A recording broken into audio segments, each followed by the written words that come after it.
Hi hello everyone, आप सबका फिर एक बार स्वागत है हमारे यूट्यूब चैनल एसएल हिल क्लासेस में।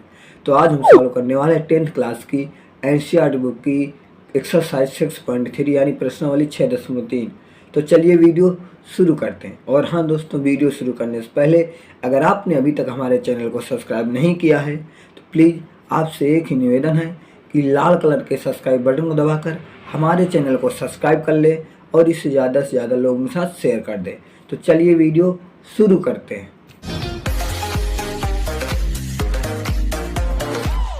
तो देखिए प्रश्नावली 6.3 का क्वेश्चन नंबर 1। और हाँ, इसके पहले एक वीडियो हमने सभी करा चुके हैं, वो सभी की आपको लिंक डिस्क्रिप्शन में मिल जाएगी। देखिए क्या कह रहा है, बताइए कि आकृति 6.34 में दिए गए त्रिभुजों के युग्मों में से कौन कौन से युग्म समरूप हैं। यानी जो ये त्रिभुज के युग्म दिए हैं इनमें बताना है कौन कौन समरूप हैं। इस समरूपता कसौटी को लिखिए। इसका प्रयोग आपने उत्तर देने में किया है, यानी कि हम उस समरूपता की कसौटी को लिखना जिसका प्रयोग हमने उत्तर देने में किया है, तथा साथ ही समरूप त्रिभुजों को सांकेतिक रूप में भी व्यक्त कीजिए। तो आइए इसे करते हैं। तो देखिए ये हमारे पास त्रिभुज है। तो सबसे पहले हम एक बात बताना चाहेंगे कि समरूप त्रिभुज की कसौटी के लिए हमारे पास 3 नियम होते हैं। नंबर 1, यदि अगर तीनों कोण बराबर हैं तो क्या, यानी दो त्रिभुज हैं, इनके तीनों कोण बराबर हैं, तब वो क्या होंगे, समरूप त्रिभुज होंगे। उसे कहते हैं हम समरूपता की ए ए ए, यानी समरूपता की ए ए कसौटी से, यानी क्या तीनों एंगल बराबर। या फिर क्या हो सकते हैं, तीनों इनकी साइड भी आपस में बराबर हो सकती हैं, यानी इनके अनुपात, तो साइड साइड ए कह सकते हैं। या फिर एक अगला हुआ करता है, साइड एंगल साइड बराबर हो सकते हैं, वो भी क्या होंगे, हमारे समरूप होंगे। समझ में आ रहा है ना। और अगर दो एंगल समरूप हैं तब भी वो क्या होगा, दो एंगल बराबर हैं तब भी क्या होता है, वो समरूप होते हैं। तो ये समरूपता की क्या होती हैं, कसौटी हुआ करती हैं। तो इसी आधार पर इन्हें देखते हैं। तो आइए क्वेश्चन नंबर त्रिभुज ए बी सी, तो यहाँ लिखेंगे त्रिभुज ए बी सी तथा त्रिभुज पी क्यू आर।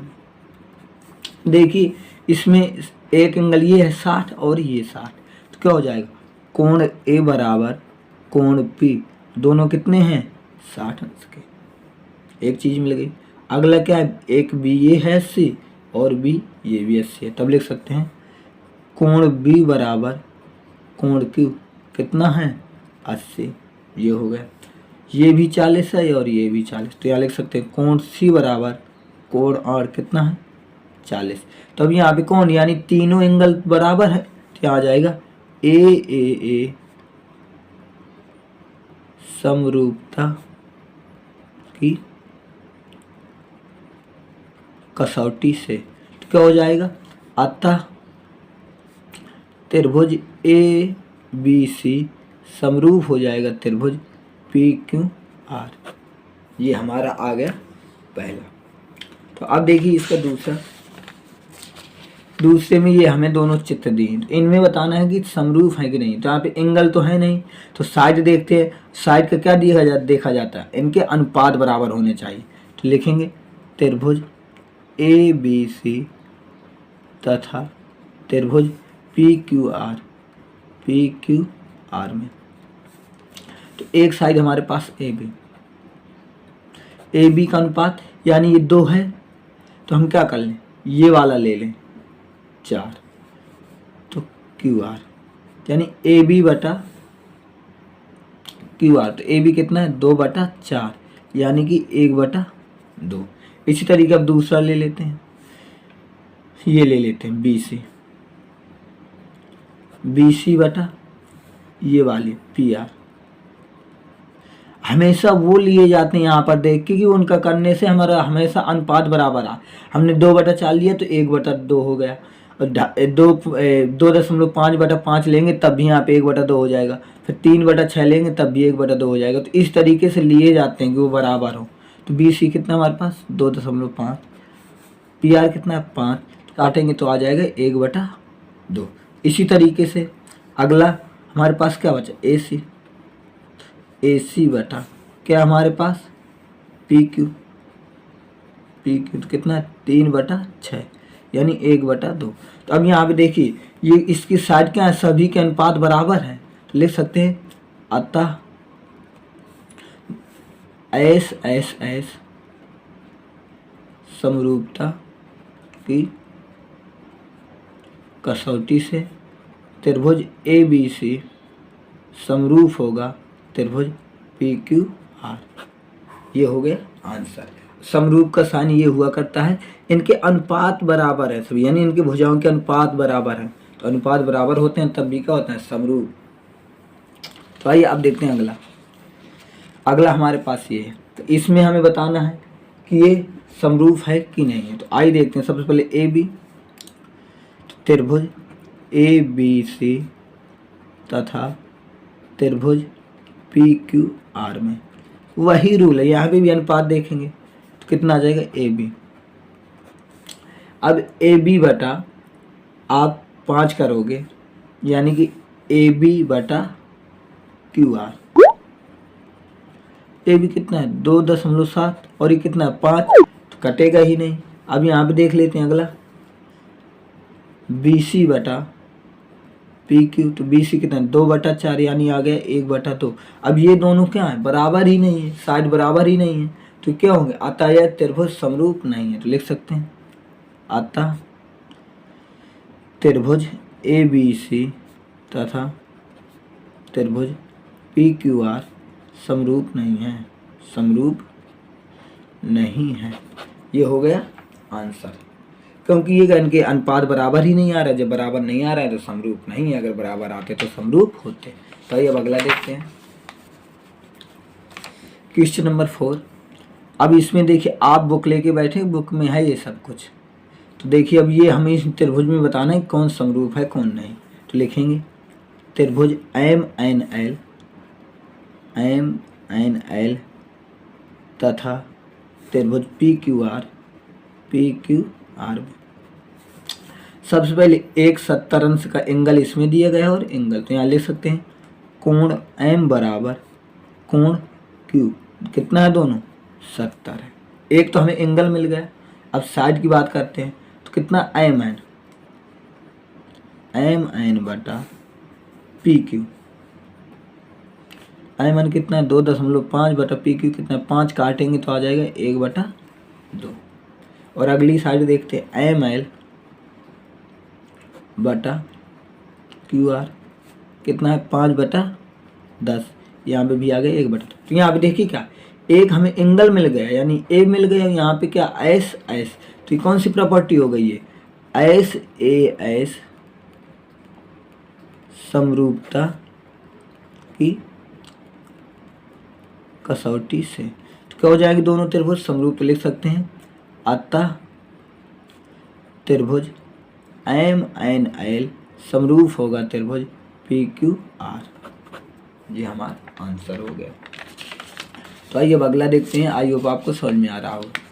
अब इसकी बात करते हैं कि ये त्रिभुज समरूप है कि नहीं है। आइए देखते हैं। तो इसमें एक एंगल कितना है 80 और 80 हमारे पास ये भी है। तो लिख सकते हैं त्रिभुज में सबसे पहले ए बी सी तथा त्रिभुज डी ई एफ में। तो इन दोनों त्रिभुज में देखते हैं क्या बराबर है। सबसे पहले एंगल दोनों बराबर दिए गए, तो लिख सकते हैं कोण ए बराबर कोण एफ, कितना है दोनों 80। तो हमें एक ए मिल गया है यहाँ पे। अब हम इनकी साइड की बात करते हैं, तब यहाँ पे हम लिख सकते हैं ए बी बटा डी एफ। ए बी कितना है 2.5, डी एफ कितना हमारे पास 5, यानी 2.5 काटने कितना आ जाएगा 1/2। अगला लिख सकते हैं हम बी सी बटा ई एफ। तो बी सी कितना हमारे पास 3, ई एफ कितना हमारे पास 6, कितना आ जाएगा 1/2। तो ये त्रिभुज क्या हो गए, ये एस ए एस वही आ गया, एस ए एस समरूपता की कसौटी से। दोनों त्रिभुज क्या हो गए समरूप, यानी त्रिभुज ए बी सी समरूप है त्रिभुज डी ई एफ।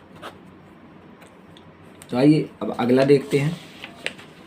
तो देखिए ये हमारे पास त्रिभुज है, इसमें बताना है समरूप है कि नहीं है। तो त्रिभुज DEF तथा त्रिभुज PQR। सबसे पहले हमें क्या, एक ये एंगल बराबर है और एक ये लिख सकते हैं, कोण E बराबर कोण Q कितना है 80।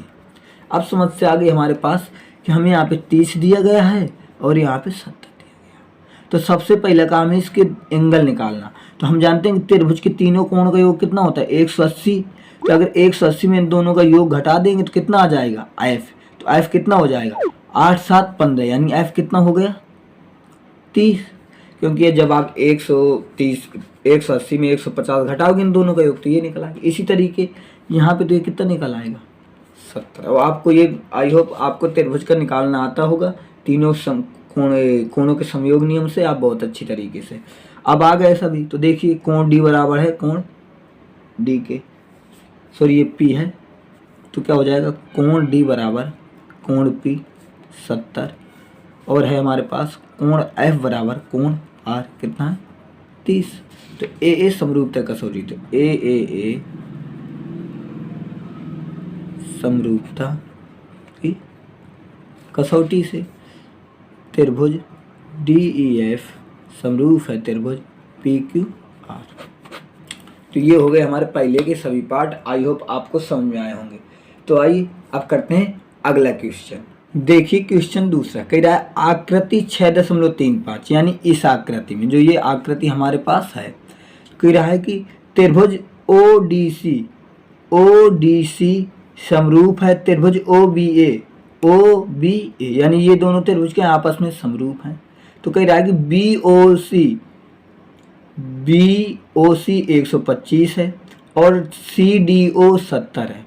तो CDO 70 है। तब हमें ज्ञात करना है कि DOC यानी हमें ये वाला एंगल ज्ञात करना है, और DCO यानी हमें ये वाला एंगल ज्ञात करना है, और OAB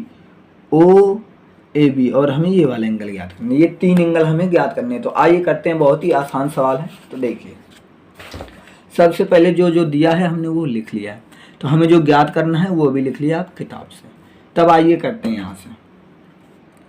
नाउ सबसे पहले हमें क्या ज्ञात करना है DOC ये वाला एंगल। तो अगर आपको क्या लिख रहा है, अगर हम DB की बात करें DB लाइन की, तो DB लाइन क्या है एक सरल रेखा है कि नहीं, DB लाइन एक सरल रेखा है कि नहीं है। DB एक सरल रेखा है, तो अब सरल रेखा पर बना कोण कितना होता है पूरा 180 अंश, और ये कितने भागों में डिवाइड है 2 भागों में। तो इन दोनों का योग किसके बराबर होगा 180 के। तो हम ये मान निकाल लेंगे। तो इसी लिखेंगे, यहाँ पे लिखेंगे DB एक सरल रेखा है, और सरल रेखा पर बना कोण 180 अंश होता है। कितने भागों में डिवाइड है 2 भागों में। तब हम यहाँ पे लिख सकते हैं कोण DOC प्लस कोण BOC बराबर किसके होगा 180 के। क्योंकि ये लाइन है, इसको चाहे जितने भाग में डिवाइड करो उतने सभी के सम कितना होगा 180 अंश होगा। तो इसी तरीके हमने 2 भाग में। अब हम BOC का मान दिया है 125, तो क्या आ जाएगा DOC प्लस 125 बराबर 180। उधर ले जाएंगे तो कौन DOC बराबर 180 माइनस 125, तो कौन DOC बराबर आ गया 55। ये कितना हो गया हमारा 55 आ गया। अब देखिए इसी में अगर हम अब इस त्रिभुज की बात करें, त्रिभुज DOC में, तो यहाँ लिखेंगे अब त्रिभुज DOC में हम जानते हैं कि कोणों के योग नियम से त्रिभुज के सभी कोण का योग कितना होता है 380 अंश। अब 2 का पता है तो हम तीसरा निकाल लेंगे। तो यहाँ लिखेंगे त्रिभुज DOC में कोणों के योग नियम से, कोणों के योग नियम से हम जानते हैं कि त्रिभुज के तीनों कोणों का योग कितना होता है 180। तब हम लिख सकते हैं कि कोण ODC प्लस कोण कोण DOC प्लस कोण DCO बराबर 180 और इन दोनों का मान हमें पता है, तो ODC कितना है 70 और ये अभी हमने निकाला कितना है 55 प्लस कोण DCO बराबर 180। 55 70 का 125 उधर जाएगा तो कोण DCO बराबर 180 माइनस 125 घटा देंगे तो कोण DCO बराबर आ जाएगा 55। तो हमारे ये भी कितना निकल आया 55। अब यहाँ पे देखिए, चूंकि अब यहाँ पे क्या कह रहा है, यहाँ ध्यान देना कि त्रिभुज ODC समरूप है त्रिभुज OBA, यानी ये दोनों त्रिभुज क्या हैं समरूप हैं, तो इसलिए ये दोनों कोण भी क्या होंगे बराबर, तो इसलिए आ जाएगा कोण A बराबर कोण C, और कोण C हम अभी निकाल चुके हैं, या जिसी को DCO भी कहते हैं, इसी को हम क्या कहते हैं कोण C। तो कितना हमारे पास कोण A बराबर हो जाएगा 55। ये आ गया हमारा आंसर। तो आई होप आपको समझ में आया होगा। तो बस आज की वीडियो में इतना ही रहेगा। अगर आपको वीडियो पसंद आई है तो प्लीज़ आपसे निवेदन है कि प्लीज़ लाइक करें और इससे ज़्यादा से ज़्यादा लोगों के साथ शेयर करें, और अभी तक आपने अगर हमारे चैनल को सब्सक्राइब नहीं किया है तो आपसे एक ही निवेदन है कि चैनल को सब्सक्राइब कर लें, जिससे आपको हमारी ऐसी ही बेहतरीन वीडियो आपको मिलती रहेंगी। तो बस हम आपको मिलते हैं अगली वीडियो में इन्हीं के पार्ट के साथ। जब तक के लिए नमस्कार। आपको वीडियो देखने के लिए बहुत बहुत दिल से आभार एवं धन्यवाद।